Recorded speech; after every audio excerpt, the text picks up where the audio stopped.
प्रभात बच्चों, आज हम हिंदी पाठमाला का पाठ 15 मेलों और मिठाइयों का त्योहार है मकर संक्रांति पढ़ेंगे। जैसा कि हम सब जानते हैं, हमारा भारत विविधताओं का देश है। यहाँ अनेक धर्मों के लोग अपनी अपनी धर्म मान्यताओं के अनुसार त्योहार मनाते हैं। त्योहारों में मकर संक्रांति का भी अपना एक अलग महत्व है। इस दिन अनेक मेलों का आयोजन तथा दान पुण्य करने की परंपरा है। उल्लास और प्रतीक का त्योहार है ये। चलिए इस त्योहार के बारे में और विस्तार से जानते हैं। सूर्य का मकर राशि में प्रवेश करना ही मकर संक्रांति कहलाता है। इसी दिन से सूर्य उत्तरायण हो जाते हैं। शास्त्रानुसार उत्तरायण के समय को देवताओं का दिन कहा जाता है और दक्षिणायन को देवताओं की रात कहा गया है। इस तरह मकर संक्रांति देवताओं की सुबह होती है। इस दिन स्नान, दान, जप, तप, श्रद्धा तथा अनुष्ठान का बहुत महत्व है। अनुष्ठान का अर्थ होता है धार्मिक कार्यक्रमों को नियमानुसार करना। कहते हैं इस मौके पर किया गया दान 100 गुना वापस फलीभूत होता है। फलीभूत होता है यानी 100 गुना फल के रूप में मिलता है। ऐसी मान्यता है कि गंगा, यमुना और सरस्वती के संगम पर तीर्थराज प्रयाग में मकर संक्रांति पर्व के दिन सभी देवी देवता अपना स्वरूप बदलकर स्नान करने के लिए आते हैं। पर्व यानी त्योहार, यानी मकर संक्रांति के त्योहार वाले दिन सभी देवी देवता अपना रूप बदलकर स्नान करने के लिए आते हैं। इस मौके पर इलाहाबाद यानी प्रयागराज के संगम स्थल पर हर साल लगभग 1 मास तक माघ मेला लगता है, जहां लोग कल्पवास भी करते हैं। 12 साल में एक बार कुंभ मेला लगता है। यह भी लगभग 1 महीने तक रहता है। इसी तरह 6 वर्षों में अर्ध कुंभ मेला भी लगता है।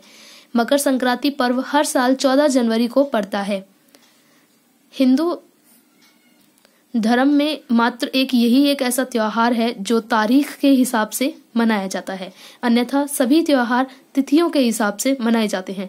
जैसे कि कोई चौथ पे है, कोई एकादश पे है, कोई चतुर्थी पे है, इस तरह से। किंतु ये एकमात्र ऐसा त्योहार है जो 14 जनवरी यानी फिक्स निश्चित एक तारीख पे मनाया जाता है। एक और प्रसिद्ध मेला बंगाल में मकर संक्रांति पर्व पर गंगा सागर में लगता है। बंगाल में जो मेला लगता है वो कहाँ लगता है? गंगा सागर पर। ठीक है। गंगा सागर के मेले के पीछे एक पौराणिक कथा है। पौराणिक यानी कि प्राचीन कथा है कि आज के दिन गंगा जी स्वर्ग से उतरकर भागीरथ के पीछे पीछे चलकर कपिल मुनि के आश्रम में जाकर सागर में मिल गईं। गंगा जी के पावन जल से ही राजा सगर के 60,000 शापग्रस्त पुत्रों का उद्धार हुआ था। पावन यानी कि पवित्र जल से, शापग्रस्त मतलब जिन्हें कोई श्राप मिला हुआ हो, और उद्धार यानी कि कल्याण अर्थात उनका भला हुआ था। इसी घटना की स्मृति में इस तीर्थ का नाम गंगा सागर के नाम से मेले का आयोजन होने लगा। महाराष्ट्र में ऐसा माना जाता है कि मकर संक्रांति के सूर्य की गति तिल तिल बढ़ने लगती है। इसलिए इस दिन तिल के बने मिष्ठान बनाकर एक दूसरे को बांटने की परंपरा है। महाराष्ट्र और गुजरात में मकर संक्रांति पर्व का अनेक खेल प्रतियोगिताओं का भी आयोजन किया जाता है। भारत के भिन्न भिन्न राज्यों, पंजाब, जम्मू कश्मीर एवं हिमाचल प्रदेश में भी यह पर्व धूमधाम से मनाया जाता है। एक धार्मिक मान्यता के अनुसार मकर संक्रांति के दिन कंस ने श्री कृष्ण को मारने के लिए लोहिता नाम की राक्षसी को गोकुल भेजा था, जिसे श्री कृष्ण ने खेल खेल में ही मार डाला था। ऐसा कहा जाता है कि उसी घटना के फलस्वरूप लोहड़ी पर्व मनाया जाता है।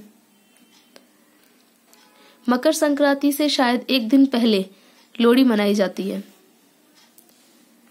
दक्षिण भारत में मकर संक्रांति को पोंगल के रूप में मनाया जाता है। देखिए, दक्षिण भारत में किस नाम से मनाया जाता है? पोंगल नाम से। इस दिन तिल, चावल, दाल की खिचड़ी बनाई जाती है। इस मौके पर बैलों की लड़ाई होती है, जिसे मट्टू पोंगल कहते हैं। क्या कहते हैं उसे? मट्टू पोंगल। किसे? बैलों की लड़ाई को। तमिलनाडु में तमिल पंचांग का नया साल पोंगल ही होता है। देखिए, हर किसी का पंचांग अलग होता है। तमिलनाडु में तमिल पंचांग का नया साल शुरू होता है पोंगल वाले दिन से। हमारे हिंदू जो मान्यता है उसमें चैत्र शुक्ल पक्ष 1 से अपना नया साल शुरू होता है। जैसे कि हम अगर हम अपने विदेशी सालों के हिसाब से देखें तो जनवरी की 1 तारीख से नए साल का आरंभ होता है, और अगर हम अपनी हिंदू मान्यता में देखें तो वो चैत शुक्ल पक्ष 1 से शुरुआत होता है। इसी प्रकार तमिलनाडु में तमिल पांचांग यानी पोंगल का त्योहार जो होता है वहां से इनका नया साल शुरू होता है। राजस्थान की प्रथा के अनुसार, प्रथा यानी कि परंपरा के अनुसार, इस दिन महिलाएं तिल के लड्डू तथा चूरमे के लड्डू बनाकर बुजुर्गों को देती हैं और आशीर्वाद प्राप्त करती हैं। इस राज्य में मुख्य रूप से दाल बाटी चूरमा, खीर पूरी आदि का भगवान को भोग लगाकर भोजन किया जाता है।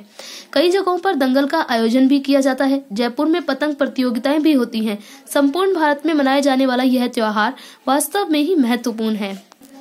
तो हमने इस पाठ के अंतर्गत जाना कि जो मकर संक्रांति का त्योहार है ये पूरे भारत में अलग अलग जगहों पे किस किस तरीके से मनाया जाता है।